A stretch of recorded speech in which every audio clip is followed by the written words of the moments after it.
Hi everyone, how you doing?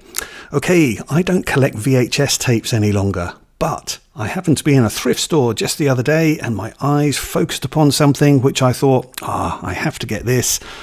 And here it is, this VHS tape of a 1953 classic British movie, Genevieve. Just look at the lovely artwork on this. I think the design on this is really wonderful.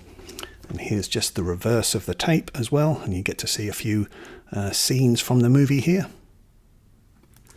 But yeah, I have the movie on DVD. Now, Genevieve is a real classic of British cinema, and this was on TV a lot when I was a kid.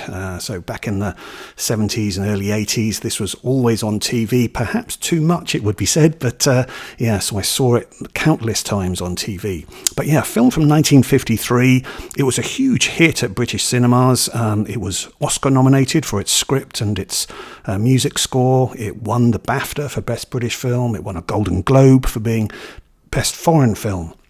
And this is just a really enjoyable, lightweight movie. It involves two feuding couples. So we've got John Gregson here and Kenneth More, and then both of their partners, so Dinah Sheridan and Kay Kendall.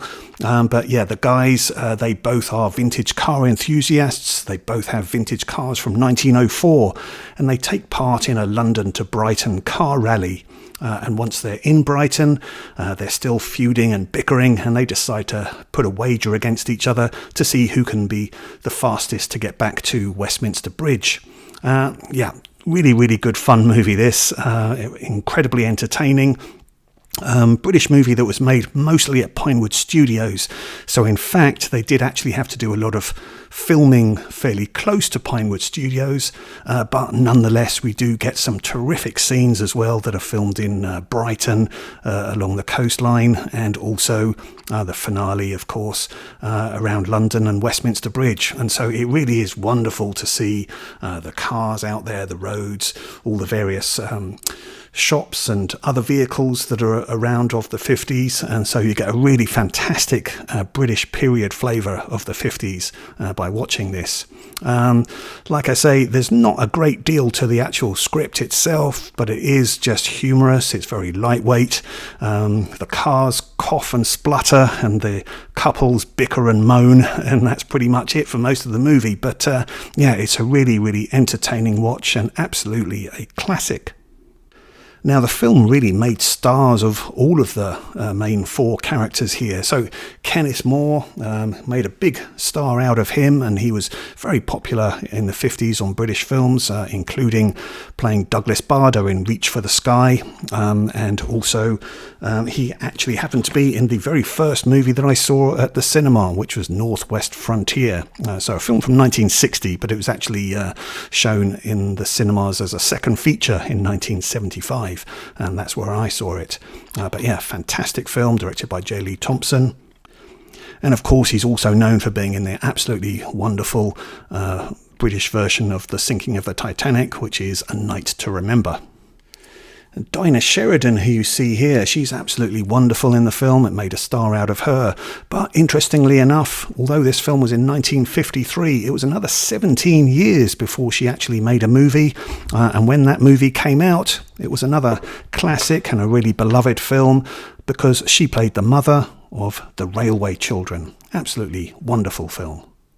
Kay Kendall, unfortunately, didn't really have a long-lasting career. So she, a few years after this film, actually married Rex Harrison. But sadly, she suffered from leukemia and died when she was only aged 32.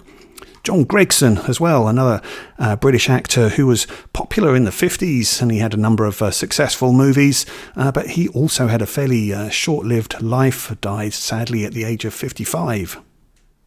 Now, when it comes to the screenplay for this film, it's a very British film, but the actual screenwriter is American, and his name's William Rose, really talented scriptwriter who was behind another absolute classic of British cinema, which was this one, The Lady Killers, one of my all-time favourites. But he also wrote another film in 1963, which was actually inspired by Genevieve, and it was this one, It's a Mad, Mad, Mad, Mad World, directed by Stanley Kramer.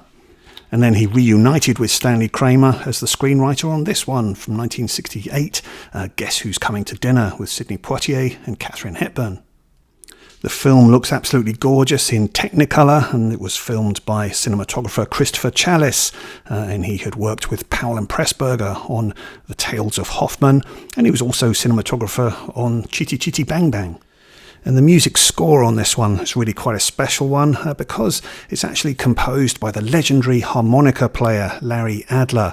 A really wonderful score, and it's the first film that he got involved with as a composer. Just wonderful stuff. Now, he actually did get Oscar nominated for his score, but at the time he was considered unfriendly by the House of Un-American Activities, so he was blacklisted, and so it was actually the British composer Muir Matheson who got credited in the Oscar nominations, but that was later rectified. But yeah, wonderful score from Larry Adler. Great stuff. Now, regular viewers of my channel, if there's any left, may know that I'm a big fan of the director John Gilliman, who's perhaps best known for directing The Towering Inferno and also the 1976 King Kong. But I'm just going to link him into Genevieve as well. So I am a big fan of this movie from 1954, The Crowded Day, which was directed by John Gilliman. And this is a film about mainly about women who work in a store, and it's all about their lives and various challenges that they face. But to give this film a bit more box office clout, if you like, John Gregson, because of the success of Genevieve, he was cast in a co-starring role in this. And again, he was given a vintage car to deal with as well. So that's just quite an interesting link. And then also, there's a second feature on this BFI release, which is Song of Paris, an early film that John Gilliman had directed. Well, that links in also with Genevieve because Song of Paris also happened to be an early script for Genevieve's scriptwriter, William Rose. Now let's just make another link just for fun. Now I'm sure many of you watch other YouTube channels, including Kermit's Ghost. That's Alan. I know he's having to take a sabbatical at the moment, but his channel is still up and running, so please support that. But yeah, if you do watch Kermit's Ghost YouTube channel, then you'll have seen that often he presents at the beginning of his videos with some scenes from Brighton seafront. So that links in with Genevieve because you'll get to see some of those same Brighton seafront areas, but back in the 50s. And the other thing you may have noticed with Kermit's Ghost channel is that he has a Time to Go Home segment, and it has a bit of music accompanying that. That music comes from Barry Norman's film program back in the 80s, which I'm sure Alan and certainly myself, we used to avidly watch that. How does that link in with Genevieve? Well, Barry Norman, back in the 90s, he wrote his 100 best films of the century. And yes, he included Genevieve as one of those. Okay, so there you go, just some brief random comments, if you like, about Genevieve, but it really is a British classic. Doesn't perhaps get talked about as much nowadays, but it should do because it really is quite an important one for British cinema. Let me know, have you seen it? Have you seen any of the other films I've just mentioned here? Please like, comment, subscribe, and hopefully I'll see you again. Okay, all right, thanks for joining me. Bye.